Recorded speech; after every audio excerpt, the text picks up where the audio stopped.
स्वागत है आपका 4 PM न्यूज नेटवर्क में। मैं हूं आपके साथ अदिति।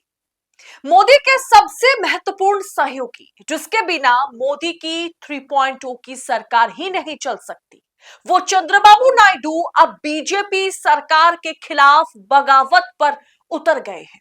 जी हां, चंद्रबाबू नायडू ने जो ऐलान किया उसे बीजेपी सरकार के गाल पर जोर का तमाचा कहा जा सकता है। दोस्तों, आपको याद होगा कुछ समय पहले यानी 2-2.5 साल पहले योगी सरकार 2 चाइल्ड पॉलिसी लेकर के आई थी, जिससे खूब हंगामा मचा था। मतलब एक तरीके से विपक्ष जो है, मुसलमान जो है, वो योगी सरकार के खिलाफ सड़कों पर उतर आए थे। खूब हंगामा हुआ था। जनसंख्या नियंत्रण पर कानून लाने की बात करते हुए योगी सरकार ने कहा था कि 2 से अधिक जो बच्चे हैं, जिनके पास 2 से अधिक बच्चे वालों की सुविधाओं में कटौती की जाएगी। मतलब उत्तर प्रदेश में अब 2 से अधिक बच्चों के माता पिता, मतलब आने वाले समय में फिलहाल वो जो मसला रहा उसको तो साइडलाइन कर दिया गया, लेकिन ये कहा जा रहा था कि माता पिता, मतलब जिनके पास 3 बच्चे होंगे, उनके माता पिता आने वाले समय में सरकारी सुविधाओं और सब्सिडी से वंचित रहेंगे। तब ये भी कहा जा रहा था पैच तब यह भी कहा जा रहा था कि योगी की यह कानून मुसलमानों के खिलाफ है, जिसके बाद मुसलमान सड़कों पर भी उतरे थे।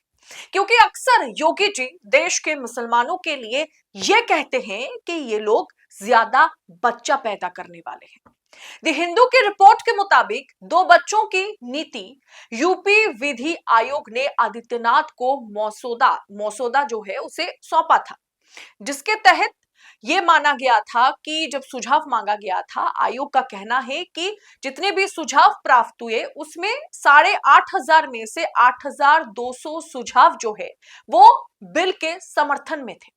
लेकिन ये लोग लागू इसे नहीं कर पाए, क्योंकि इसके दायरे में सिर्फ और सिर्फ मुसलमान ही नहीं बल्कि हिंदू भी आ जाएंगे। अब गांव देहात में देख लीजिए, आज भी 3-3 बच्चे पैदा होते हैं। मतलब ये सबके निजी मामला है। विपक्ष ने भी इस पर खूब हंगामा किया था। सामने 2022 का विधानसभा का चुनाव था, जिसे देखते हुए योगी सरकार ने उस समय के लिए फिलहाल उसे साइड में रख दिया था, साइडलाइन कर दिया था, क्योंकि योगी आदित्यनाथ हर हाल में उत्तर प्रदेश में मुस्लिम आबादी पर कंट्रोल पाना चाहते हैं। बस बिल को सदन में वो कैसे पेश करे, वो मौका ढूंढ रहे हैं। अब आते हैं कि क्यों मैंने आपसे कहा शुरू में कि नायडू ने बगावत कर दी।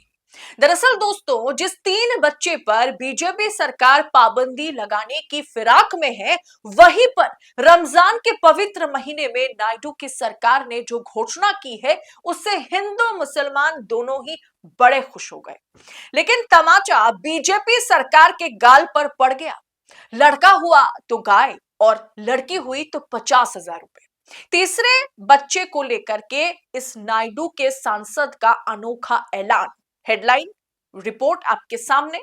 दरअसल तेलुगु देशम पार्टी के विजयनगरम के सांसद काली सेट्टी ने एक अजीब वादा कर दिया, और ये वादा जैसे उन्होंने किया, मुस्लिम विरोधी भारतीय जनता पार्टी के तमाम नेताओं के हाथ पैर फूल गए, अंधभक्तों के हाथ पैर फूल गए।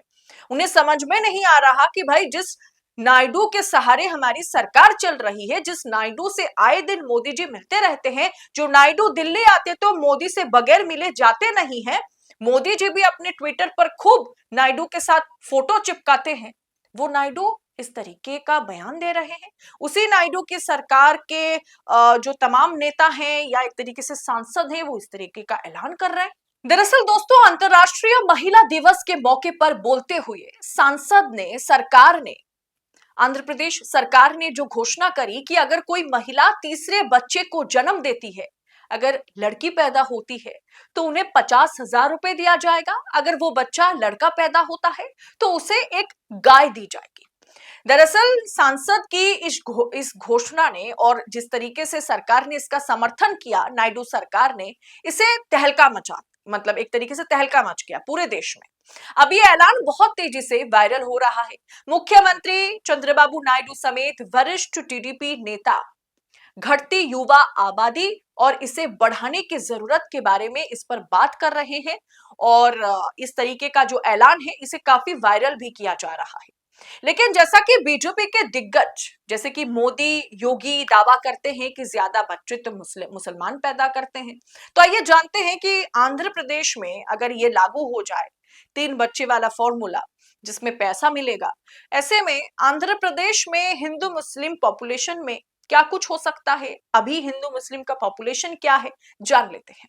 दरअसल दोस्तों, आंध्र प्रदेश में मुस्लिम पॉपुलेशन जो है वो करीब करीब 80 लाख, मतलब 80.82, करीब करीब 81 लाख है, जो कि कुल आबादी 8 करोड़ के मात्र 10%। मात्र नहीं कहा जा सकता, किसी भी प्रदेश के अगर 10% मुसलमान रहते हैं किसी प्रदेश में, तो इसे आप क्या मतलब कम तो नहीं मान सकते। और मुसलमानों को लुभाने या उनके साथ अपना संबंध अच्छा बना के रखने की कोशिश चंद्रबाबू नायडू ने हमेशा से किया। हमने आंध्र प्रदेश चुनाव में ही देखा था कि किस तरीके से भारतीय जनता पार्टी का साथ देते हुए, भारतीय जनता पार्टी के साथ रहते हुए, एनडीए का हिस्सा होने के बावजूद भी आंध्र प्रदेश चुनाव में, क्योंकि वहां पे विधानसभा और 24 का लोकसभा एक साथ हुआ था, ऐसे में आंध्र प्रदेश चुनाव में हमने देखा था किस तरीके से मुसलमानों के लिए 15 से अधिक घोषणाएं चंद्रबाबू नायडू की पार्टी ने करी थी, और उसके बदौलत सरकार भी बनी नायडू की। और सरकार बनने के बाद नायडू ने वो सारे वादे भी निभाए जो वादा उन्होंने किया था मुसलमानों से। यानी वो एक तरीके से नरेंद्र मोदी के समर्थन में खड़े तो थे, लेकिन उन्होंने मुसलमान भाइयों और बहनों के लिए भी बहुत काम किया। लेकिन अब सवाल यह भी उठता है कि एक तरीके से उन्होंने जो ये फैसला लिया, उनके सांसद ने जो ये बयान दिया, जो वादा उन्होंने किया, इसके चलते भारतीय जनता पार्टी के गाल पर ये जोर का तमाचा है, 440 वोल्ट का झटका है। अब दोस्तों, सवालों के घेरे में चंद्रबाबू नायडू इस मुद्दे को लेकर के भी आ जाते हैं अक्सर कि वक्फ बिल संशोधन पर क्या नायडू और नीतीश मोदी का साथ देंगे। नीतीश कुमार की राजनीतिक करियर तो एक तरीके से खत्म है, उनको साइडलाइन कर देते हैं। लेकिन चंद्रबाबू नायडू की बात की जाए, आंध्र प्रदेश की बात की जाए, तो चंद्रबाबू नायडू के पास मुस्लिम वोट बैंक है। क्या वक्फ बिल का संशोधन का समर्थन करना एक तरीके से क्या चंद्रबाबू नायडू के लिए आसान होगा? आपको क्या लगता है? और इस चंद्रबाबू नायडू की सरकार के इस फैसले पर आपकी राय क्या है?